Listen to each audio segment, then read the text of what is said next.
We've managed to get back online. I'm joined with Andy and Simon, UK Games Expo Volunteer Managers. How you doing, gents? Not bad. Yeah, doing all right, thanks. Yeah? You had a nice day in the sun? I haven't been outside yet. It's probably for the best. No, it's beautiful out there. Yeah. Yeah. We were lamenting earlier that we would have been baking in the tin shed known as the NEC in this kind of weather. Yeah, it'll be pretty warm, I think. Yeah, definitely. What Certainly I with about 20,000 people in there. what I neglected to mention is Toot Suite is perfectly air conditioned and it's fine for me. So this is where we need to go next time then. Yeah, come and visit me in Toot Suite. It'll be great. So getting to the meat and bones of it, you guys are the volunteer managers for Expo. And the 21st to the 23rd of August this year, we're going to be running Virtually Expo, which is a tad different from actual Expo, isn't it? Yeah, Yeah, it's going to be a little bit different. Yeah. So we mentioned earlier on the stream that the volunteer submissions for that have gone live. So who wants to take the first question? Like Andy. Oh, okay. Yes. No, Simon. No, it's fine. You know, Andy can take it. It's fine. All right, Andy, what's different about this form than the previous form? Anything much? Yeah, I mean, we've had to tailor it more towards the stuff that we're going to be doing online. So there's a lot of, so obviously there's not going to be any standing on doors or stewarding and things like that at this expo, for obvious reasons. So we're kind of interested in people who've got skills with the current swathe of online tools like Zoom, Discord, and especially also customer service as well. So there's going to be a lot more focus on the online stuff for people. So it's going to require quite a different skill set. And if so, Simon, if I applied for volunteering already, do I need to do it again?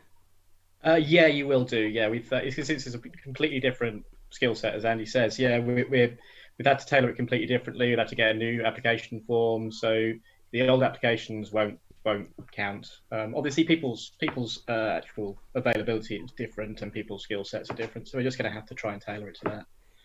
So please do apply again. Yes. Yeah, apply again. Okay, cool. I remember my first year of volunteering was the year before everybody moved over to the NEC. So remember when it was that last year in just the Hilton. Yeah. And one of the things that surprised me was how much, like I was expecting a big, giant corporate kind of event. And what I got was a giant expo family. How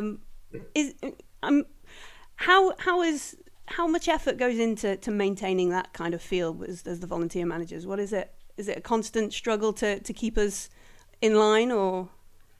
I think once the ball got rolling, that everyone. I mean, ever since the start of this, you know, even before I was there and even before Andy was there, there's always been a kind of a community sort of feel to it. It's been galvanized every single year, and got better and better and better. And we've tried to introduce things that will kind of keep that family together, really. So we've got things like there's a party at the end of the actual expo generally, so we can actually have a few drinks and some laughs together and things like that. And we've got our little closed Facebook group for all the volunteers, past and present, and things like that. So it doesn't take that much effort because everyone just wants to be a part of the family, I think. It's lovely. Yeah, and I think that one of the important parts of it, I think, is, and I think the directors have always said this as well, is that we're all gamers. And rather than just people wanting to make some money, getting people into a show, we're all gamers. So it's all part of our hobby, and everyone who volunteers pretty much are gamers as well. And it's a shared love of the hobby that kind of brings it all together and brings that community together. And I think the volunteers, really sort of kind of add to that. So, Simon, you would get your 10th year at Expo in August? This would be my 10th year. Yeah. So I did 5 years as a normal volunteer, and then got made up to being volunteer manager with Heather Ramsden. She stopped doing it a couple of years ago, and Andy came on board to help me out, and now is co-volunteer manager. So yeah, 10 years. It's changed a lot in that time, I think. But Andy's been doing it longer than me. He's been doing it. Really? But, You didn't let that slip, Andy? No, I never mention that. I never mention that, do I? No, not at all. Yeah, I've been volunteering for 13 years now. This will be my 13th year. So I didn't do the first one, the very first one. But yeah, I've been volunteering ever since. So I've done a volunteer at the Clarendon Suites, which is just down the road from where I live here. Shifting all the tables about and doing all that sort of work. And then it moved to the Hilton. Became a team leader there, along with Steve Berger and Beardy Pete. And I started helping Simon out with the volunteer managing after Heather moved on a couple of years ago, and been sort of getting stuck into that. And now that this would be my first year as full co-volunteer manager, whereas I was team leader / volunteer assistant manager type thing. Yeah, so doing like twice the work, really. I mean, now you're doing slightly. Well, I was going to say you're doing slightly less work. That's not true at all. Yeah, although I still have the green team leader T-shirt. You'll be dressed in black next time. Yes. We can Photoshop that in for Virtually Expo, surely. Yeah. Get some sort of Zoom foreground in rather than a background. Yeah. You can have one of mine, but I think it might be a bit small on you. I'm only diddy. Yeah. So in terms of general volunteering, you folks, has it changed much in the past 10 years? As you know, I seem to remember I had my yellow shirt on. There was a nice bit of standing around. I remember guarding the library, making sure folks didn't go in early. There was some moving of tables and chairs. There was just being on hand to make sure we could answer the same bunch of questions again. Is that broadly the same, or have we added in more over the years? Well, yeah, I was just going to say, yeah, the certainly the majority of the sort of volunteer work, I think, really was during the setup and tear down for many years. So there's a lot of humping of tables and moving things around, and that was always probably the most tiring part of it. I mean, sometimes a few times it never went quite to plan. So, it would become very, very long days, sort of starting about 7 in the morning and finishing at about 1 the following morning. But we've, over the last couple of years, Richard and Tony have changed the way the setup works, and so there's a lot less of the actual sort of moving stuff around and lifting things. That's now handled by an outside company. So the volunteers aren't expected to do all of that sort of hard work during the setup, which is a good thing, although it's exhausting. We do kind of miss it a little bit. I mean, I say one of my first proper jobs was doing the night shift work, actually in the Hilton, laying down pieces of masking tape to mark out every single exhibitor space, which was generally like 10 o'clock at night until 6 o'clock in the morning, from Thursday through to Friday morning. So that was fun. I mean, it was exhausting, and you ended up, having to be on painkillers for a long period of time. But but it was fun, right?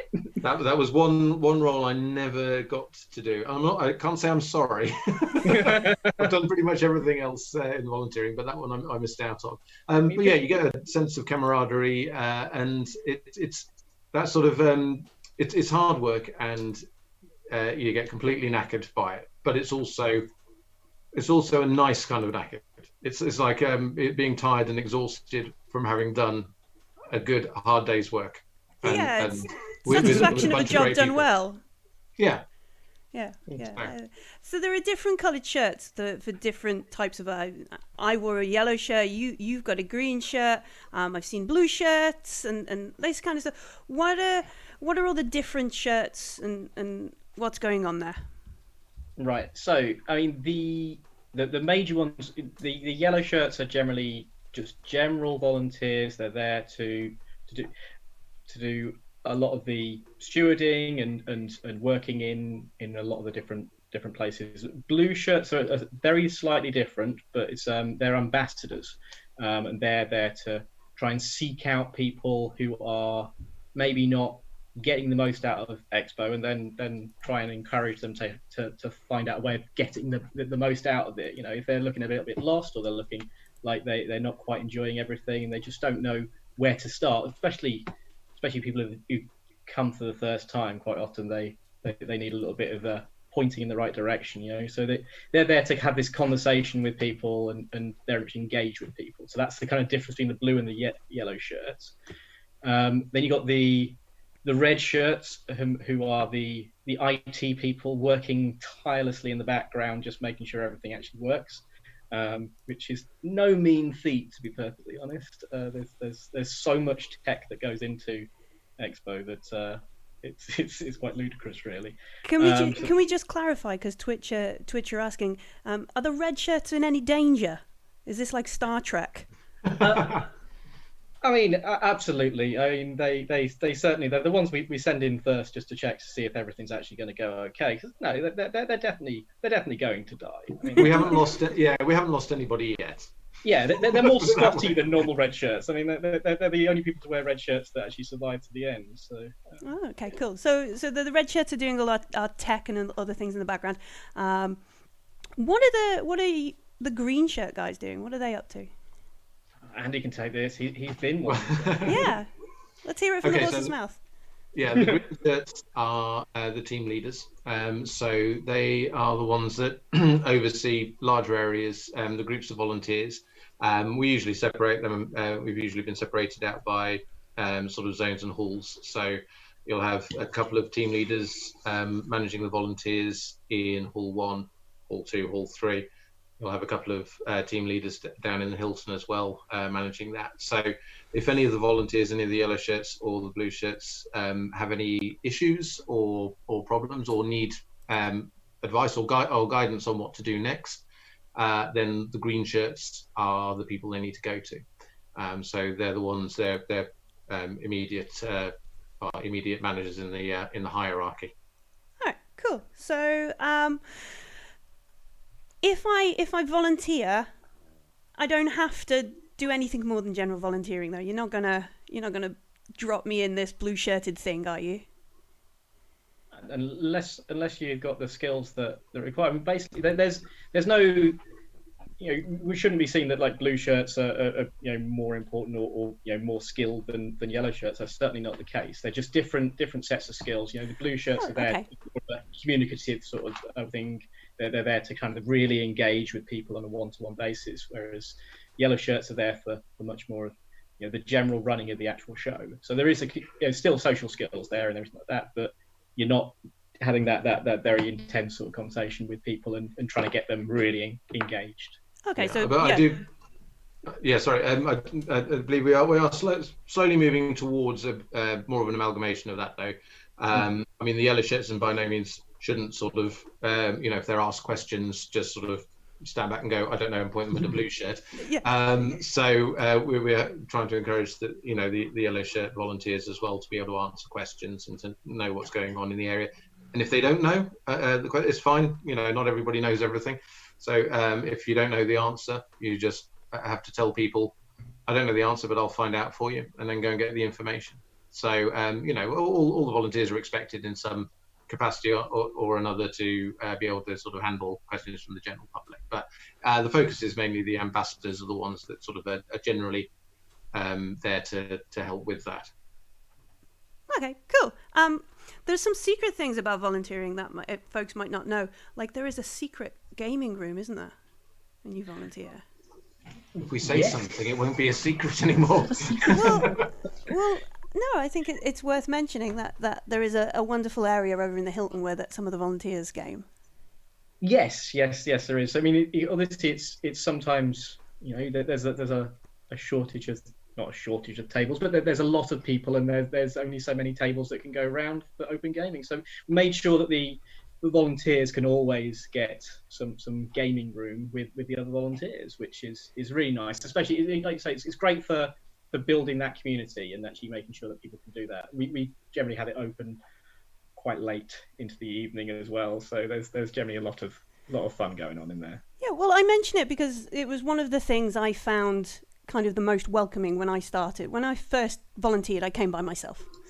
I didn't know any of the other volunteers and I didn't know anybody else there, and I was a little bit worried that I would just now be wandering around a giant convention with Billy No Mates. But what I found was there was a bunch of wonderful volunteers, and when I kind of tiptoed in the room, I think it was Beardy Pete who forced me to play something like Fuji Flush with a bunch of people, and then it just went on from there. And it was genuinely, as a volunteer, not in the best way possible, not the thing I was expecting. Yeah, it's gone. Oh yeah, I was just going to say, yeah, I mean, volunteering for the first time, especially if you're not coming with anyone, can be a very daunting prospect. But it's something that you shouldn't really need to worry about, because all the volunteers are friendly, welcoming, and within moments of getting to the show and getting stuck in, you'll have made a whole bunch of friends for life, essentially. So, we've got so many friends that we've met during the shows that you've got nothing to worry about. If you're thinking about wanting to volunteer but you're not quite sure, or it seems a bit scary, don't be. You'll be welcomed, and you'll have a great time. Yeah. So, with this big lovely family, do you have like stats? Do you have an idea of like how many returning volunteers come back every year? Is it like a good chunk, or do we have any stats?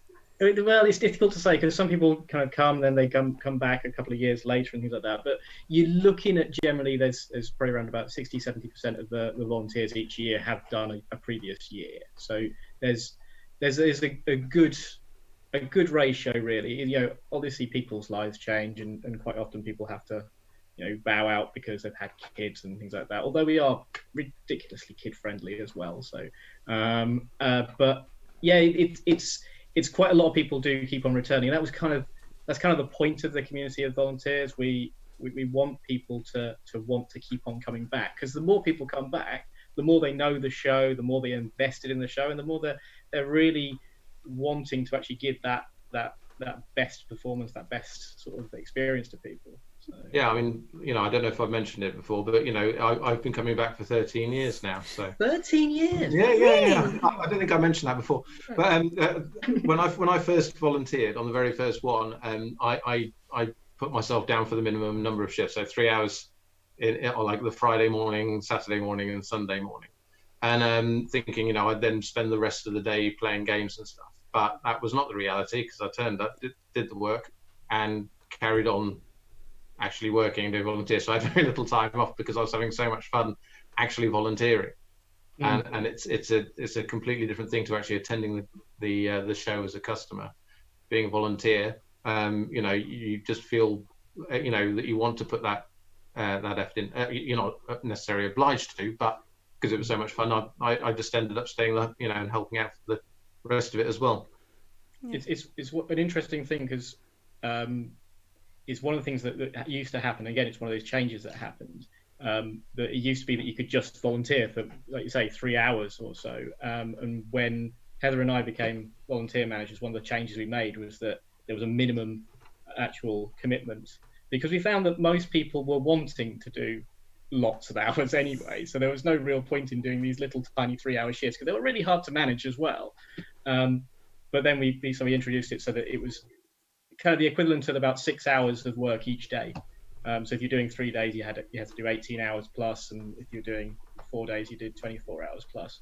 And I think that really helped also to try and get that community, because you always got people that were willing to do 18 hours of work over 3 days, or 24 hours of work over 4 days, which is, well, insane people, really. I mean, no, I don't think it's that insane. I remember a team leader coming round to various number of volunteers and asking them, should you be working right now? And quite a few people would be going, oh, well, yeah, no. It's like, please go and play some board games.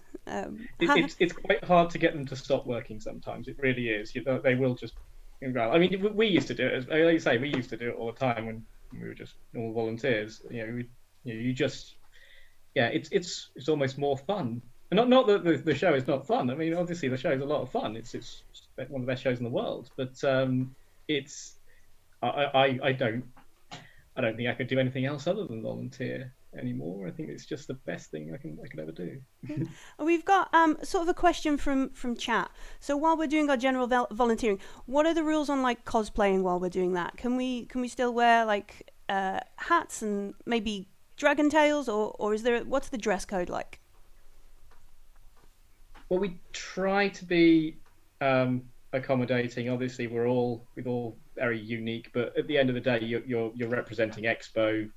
So long as it doesn't interfere too much with the fact that you are Expo, you've got your logo on show, and you're very much clearly there for Expo, then a little bit of uniqueness is a perfectly fine thing, but not much. I mean, we're not talking actually going into huge amounts of cosplay stuff, but but when you're off shift, you can. When you're off shift, definitely, yeah. All right, so while we're on shift, maybe just hats and headbands and that kind of stuff, and then off shift we can crack out the dragon tails and the Witcher costumes and that kind of stuff. Absolutely, yeah. Okay. So no, there are some wonderful cosplayers around in there. I have a photograph with Judge Dredd from one year. That was pretty good. And I always laugh at the dancing minions, the Deadpool ones. There's a wonderful gift, I mentioned it earlier, a wonderful gif of one of the on tabletop crew just dancing up against the two minions as they bump into him. That was a brilliant.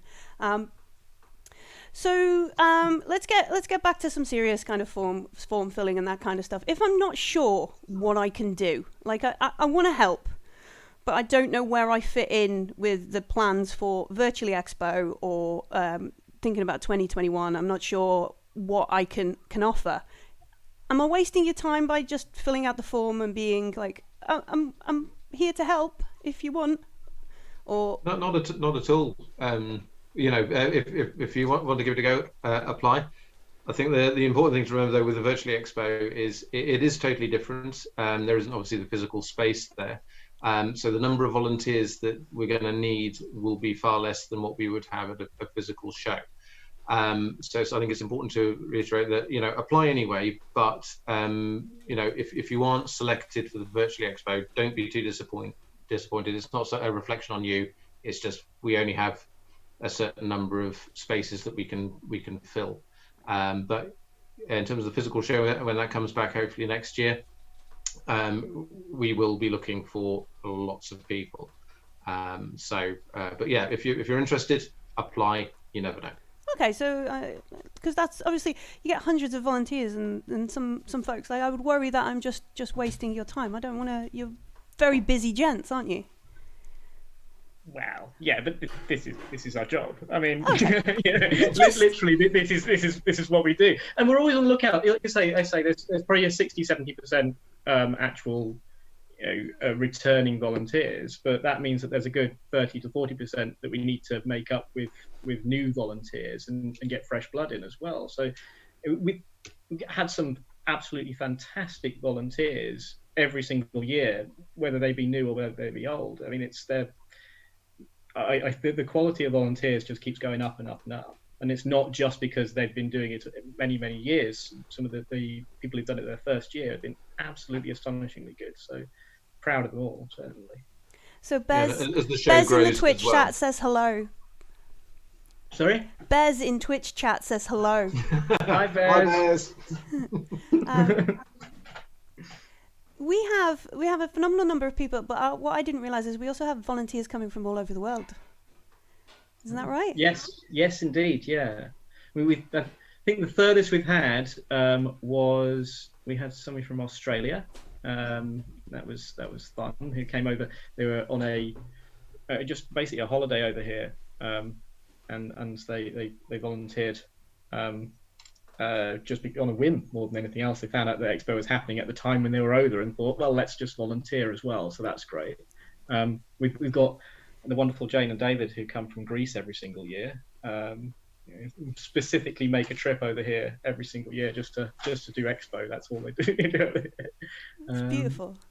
It is lovely. It's beautiful. I mean, the fact that this is to a lot of the volunteers. I mean, to most of the volunteers, this is the highlight of their year. It certainly is the highlight of my year. I'm sure it's the highlight of your year. Just doing this and seeing all these people that you chat to online most of the rest of the year, because that's what you do when you're an expo volunteer. It's a family for life, but you don't see them very often, and so it's like one time and you all get together and just catch up. It's beautiful. So I'm okay to send you a form, fill in the form and send in some info, even if I'm not sure if I tick the right boxes and that kind of stuff. If I tick some of the cool boxes, like if I say I'm really good with computers and that kind of stuff, do you then email me and check and see what's going on? Like, I shouldn't just rapidly tick everything. We want you to be as honest as possible, basically. We don't want to put anyone in a position that they're out of their depth. It's not good for them, and it's not good for Expo. So we want the right people in the right positions. Every role is vital. So if people are thinking, I want to do this because I think that's going to be more important, it's not true. Every single role is vital. If we didn't have one, then it just wouldn't work. It's all little bits that make the entire machine. So just be honest. Make sure you fill it in a way that actually represents who you are. And if we are looking at you as a specialist sort of role where it's something to do with computers or it's something to do with AV or something like that, we will probably check with you and make sure you actually have some experience in that area and see what's going on there. Because we don't want to put anyone in that position where there might be some sort of issues that go on. Yeah, and the volunteer form as well, that does have space in it for you to be able to put details in, what particular sort of software packages that you're good at, what your work experience in that area is. So rather than just sort of tick the boxes and just put computers or something in the free text box, give us some details, because the more detail you can provide, the more useful it is for us to be able to gauge whether it's going to be of benefit to the virtual expo. We do read them all. We actually quite enjoy reading them all. Frankly, it's quite nice. It's one of the highlights. Is actually going through. I mean, on a normal year, we go through a couple of hundred volunteer applications and just read every single one by one, and just kind of get a picture of who you are. So the more detail, the better. We had some fantastic applications come through, and they are genuinely something that we use to gauge whether somebody's right for the roles. Beautiful. The other thing Kate and Beardy Pete have mentioned, there is, before we get to the expo, a little bit of training. What's that? So we want people to be prepared for what they're in for before they actually come in. So in recent years, we've started doing some webinars, which Beardy Pete has been actually organising, and effectively there's a kind of an introductory webinar just going on about what Expo is, what sort of our ethos is, the general idea of what we expect in terms of behaviour, and how we interact with the public, that sort of thing. And then there are a couple of other ones which are slightly more specific, going into details on, there's one I believe on ticketing, to actually get your head around the ticketing system. So that there's various things. We'll be obviously evolving that as we go through. I imagine there'll be some sort of training that will go on for what we'll expect for Virtually Expo, but we haven't quite got the details of that just yet. Yeah, no one's going to be dropped in at the deep end, so we want to make sure that you're comfortable with what you have to do and how to do it. In fact, this year at the regular expo, as it would have been, this wonderful weekend it would have been, we were intending to have a briefing on the Thursday night, so that as many volunteers as we could get in would have this briefing, so that we could all get everyone on the same page, make sure everyone has a bit of a walk round of the halls, make sure everyone knows where everything is. So by the time you actually start interacting with the general public, you know everything you need to know. And if you don't know something, you know who to go to ask questions about, what people might need to know. No, it's really cool. So, yeah, like I say, not dropping anyone in at the deep end. We don't, you're volunteers at the end of the day. You're not being paid to be there. So we're grateful for the work that you do, and so we want to give you all the tools we can get. So in the Twitch chat, Cornish Bluebird, they say they've been using Zoom because of lockdown with family and so on. Would that be enough expertise for them to maybe volunteer for Virtually Expo? Yeah, well, Zoom is definitely one of the things that we ask about on the form, and I think it is going to play a key part in Virtually Expo. I know I've used it to run RPGs for some friends here as well, and it's quite a useful tool. But yeah, on the form, we specifically sort of mention skills in what your sort of skill level with Zoom, Twitch, and Discord are. And there's space to put any other ones that you feel would be appropriate as well. So yes, definitely Zoom would be a useful skill to have. Oh, cool. There we go, Bluebird. Because we're the UK Games Expo and we love our games, and Andy is sitting in front of a shelf of board games. What is your favourite one on there, Andy? Or just in general? I would probably have to say my favourite board game, and the one I tend to play the most, is Lords of Waterdeep, which I think is just there. Oh, yeah. I tend to play that. It's one of my daughter's favourite games as well, and she's coming up to 13, and I thrash her pretty much every time except for the last match where she soundly beat me. So I was very proud of that moment. But it's one of the few games that I don't have to really look at the rule book in order to set up and get my head back around the rules again. I can just set it up, and it's a nice, quick, easy game to play. So yeah, I suppose that's probably my favourite, I think.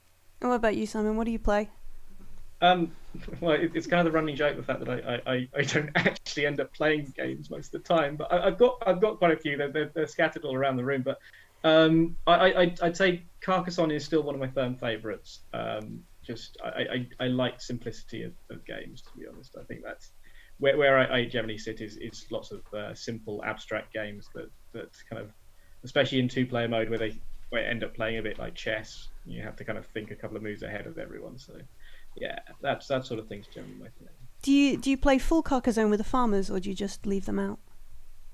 Yeah. I mean, I play full Carcassonne, but there's also Hunters and Gatherers is a fantastic version as well, and yeah, I've got a few different little versions down there. So, yeah. So there's a bunch of folks in chat. We'll give them a minute or so in case they have any questions they want to throw at you. But the first one, Schrodinger Steve wants to know, Andy, did you get the fancy playmat from Board Game Trading and Chat for your Lords of Waterdeep? The fancy gaming what? Sorry, obviously not. Maybe I need this in my life. There is apparently a fan-made fancy playmat. So instead of the different boards of Waterdeep, so you've got like the corruption tile and your Undermountain bit. It's all on one big giant playmat. Ah, cool. Yeah, I mean, I must admit I don't play the expansion as often as just the base game, purely because the base game is nice and simple. But yeah, having a full playmat for the whole thing, yeah, that would work quite well. So yeah, I might have to look into that afterwards then, I think. All right, we'll find you a link. Yeah, I'll wait till afterwards before I get Google up on the. I think we've covered quite a bit of all the volunteering. Is there anything that I have not sort of poked you about and got the gossip about it? I mean, nothing we can say in public. What happens at Essen stays at Essen. Absolutely. Okay. Yeah, not really. I think we've pretty much covered most of it. I think the upshot is, if you're interested in volunteering or want to give it a shot, just go for it. If not for Virtual Expo, certainly for when we open the volunteer applications for 2021.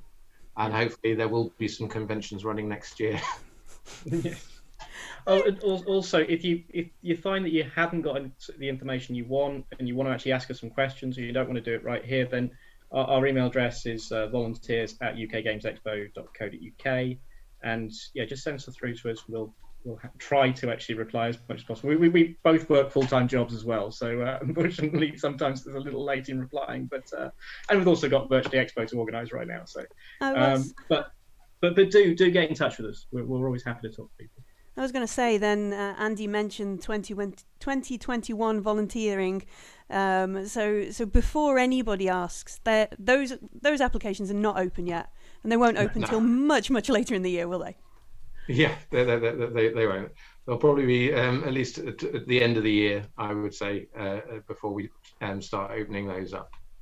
Yeah, we'd probably like a little bit of a break, to be honest. Yeah, we need to get Virtual Expo out of the way first. Yeah, well, we had nearly organised most of 2020 already, so we kind of went from that to now we're getting on to Virtually Expo, and then we'll get into doing 2021. It's a long period of time it takes to actually make all this happen. It's like about 6 to 8 months of work goes into actually getting volunteers already. So don't. We're only after volunteers for Virtually Expo right now. We Yes, will please. let everybody know when the next ones are ready. But first, we're getting ready for August. Yes, so get on the website, the UK Games Expo.co.uk website, go to the volunteering page and apply. Yeah, do Do it. Thank you for joining me. It's been a pleasure. I'll leave you to go and brew some more green tea, wasn't it? Yes. Yeah. Always a green tea. But like you said, you're approachable via volunteers@ukgamesexpo.co.uk and just volunteer, apply. I promise you will not regret it.